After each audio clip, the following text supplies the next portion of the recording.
ഞങ്ങൾ ജെന്യ സ്റ്റാർട്ട് ചെയ്തപ്പോൾ തൊട്ടുള്ള ആൾക്കാരാണ്. എൻ്റെ 3 മിനിറ്റാണ് ഞാൻ ജെന്യയിൽ വരുന്നത്. അത് ഓൾമോസ്റ്റ് 5 years ആയി. ഐ തിങ്ക് ജെന്യ തുടങ്ങിയിട്ടും 5 years ആയിട്ടുണ്ട്. അപ്പോൾ എനിക്ക് ജെന്യനെ പറ്റി വേറൊരു പെർസ്പെക്റ്റീവാണുള്ളത്. നമ്മൾ ഇതിന് മുന്നേ തെറാപ്പി സെൻറ്ററിൽ പോയിട്ടുണ്ട്. മോൻ ഏകദേശം ഒരു ഒരു 6 years ഒക്കെ ആയപ്പോഴാണ് ജെന്യയിൽ വരുന്നത്. അതിനൊരു 2 years മുന്നേ നമുക്ക് കൊറോണയുടെ ബ്രേക്ക് ആയിരുന്നു. അതിന് മുന്നേ ഞാനൊരു 3 years കോട്ടയത്ത് വേറെ സെൻറ്ററിൽ പോയിട്ടുണ്ട്. അത് കുഴപ്പമില്ലായിരുന്നു. പിന്നെ ഒരു 2 years ബ്രേക്ക് കഴിഞ്ഞപ്പോൾ ഞാൻ ആലപ്പുഴയിലായി. അപ്പോൾ എനിക്ക് നല്ലൊരു സെൻറ്റർ ആലപ്പുഴയിലൊക്കെ നോക്കിയിട്ടൊന്നും കിട്ടുന്നില്ലായിരുന്നു. അപ്പോഴാണ് ജെന്യ സ്റ്റാർട്ട് ചെയ്തതും എനിക്കിവിടെ ഒരു ടീച്ചറിന് റെഫറലായിട്ടുണ്ടായിട്ട് ഞാൻ ഇവിടെ വരികയാണ് ചെയ്തത്. അപ്പോൾ എനിക്ക് നോർമലി സാധാരണ ഒരു സെൻറ്ററിൽ നിന്നും അല്ലെങ്കിൽ ഞാൻ മുന്നേ പോയ സെൻറ്ററിൽ നിന്നും എനിക്ക് വ്യത്യസ്തമായിട്ട് തോന്നിയൊരു കാര്യം കുറച്ചും കൂടി ഒരു പേഴ്സണൽ അറ്റൻഷൻ ഉണ്ടായിരുന്നു ഇവിടെ. മറ്റേത് നമ്മൾ തെറാപ്പി സെൻറ്ററിൽ പോയി കഴിഞ്ഞാൽ മിക്ക തെറാപ്പി സെൻറ്ററും പ്യുവർലി ഒരു ബിസിനസ്സാണ്. കാരണം ഇത്രയും വർഷം ഒരു എക്സ്പീരിയൻസ് ഉള്ളൊരു മദർ എന്ന നിലയ്ക്ക് ഞാൻ പറയുന്ന കാര്യമാണ്, എനിക്ക് തോന്നിയ കാര്യമാണ് കേട്ടോ. ഞാൻ മൊത്തത്തിലല്ല പറയണത്, ബട്ട് എൻ്റെ ഒരു പേഴ്സണൽ കാഴ്ചപ്പാടാണ് ഇത്. നോർമലി നമ്മളൊരു സെൻറ്ററിൽ ചെല്ലുക, ഒരു 45 minutes ക്ലാസ് അറ്റൻഡ് ചെയ്യുക, വീട്ടിൽ പോവുക, ഇത് തന്നെയാണ് പരിപാടി നടക്കുന്നത് എല്ലായിടത്തും.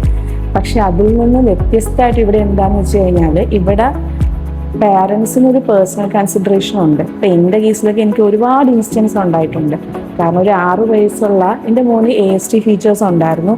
അതിൻ്റെ കൂട്ടത്തിൽ അപ്രാക്സിയ ഉണ്ടായിരുന്നു. അതായത് അവൻ ടോട്ടലി മ്യൂട്ടായിരുന്നു, അവനൊന്നും മിണ്ടത്തില്ലായിരുന്നു ഒരു 7 വയസ്സ് വരെ.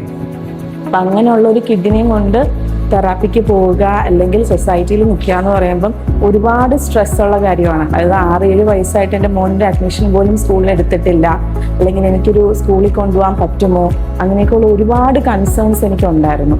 അപ്പം അങ്ങനെയൊരു സ്റ്റേജിലാണ് ഞാൻ കുറച്ച് തെറാപ്പി എടുത്തിട്ട് കൊറോണ കഴിഞ്ഞിട്ട് ഞാൻ ഇങ്ങോട്ട് വരുന്നത്.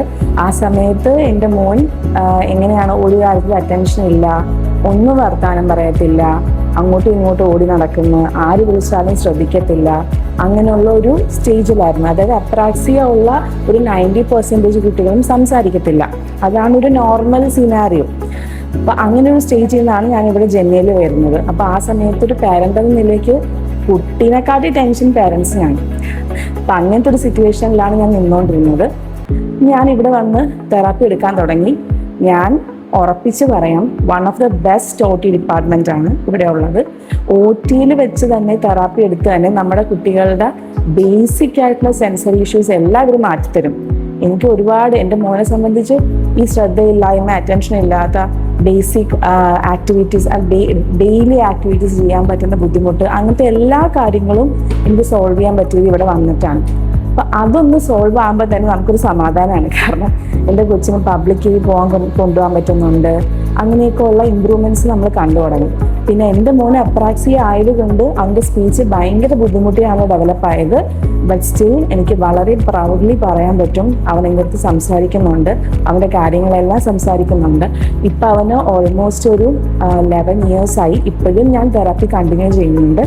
ഇപ്പം അവന് സ്പീച്ച് തെറാപ്പിയും സ്പെഷ്യൽ എഡ്യൂക്കേഷനും ഓക്കുപേഷണൽ തെറാപ്പി ഇല്ല, അതിന് പകരം ബിഹേവിയറൽ തെറാപ്പിയാണുള്ളത്. കാരണം അവൻ അത്രയും സംസാരിക്കാൻ പറ്റാത്തതുകൊണ്ട് അവൻ്റെ ചില കാര്യങ്ങളൊക്കെ ടാൻഡ്രംസ് ഉണ്ട്. അപ്പോൾ അത് കൺട്രോൾ ചെയ്യാൻ ബിഹേവിയറൽ തെറാപ്പി ഉണ്ട്.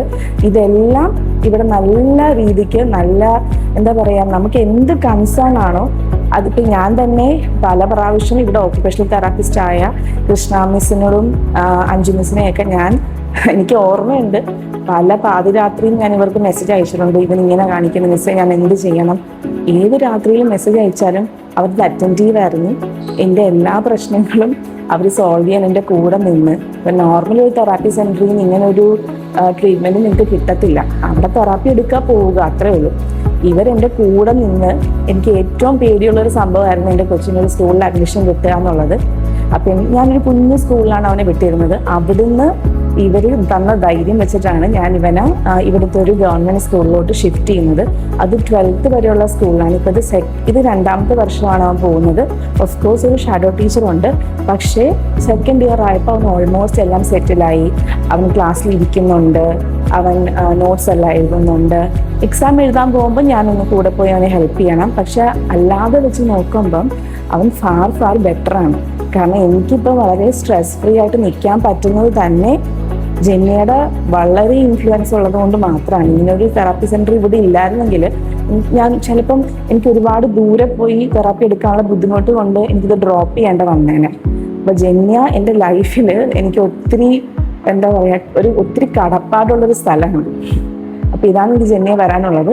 ആരും ഒന്നും വെറി ചെയ്യേണ്ട ആവശ്യമില്ല, കാരണം ഇവരെപ്പോഴും ഒരു സ്റ്റെപ്പ് എഹെഡാണ് ബാക്കിയുള്ള തെറാപ്പി സെൻറ്ററിനെ വെച്ച് നോക്കുമ്പോൾ. Thank you.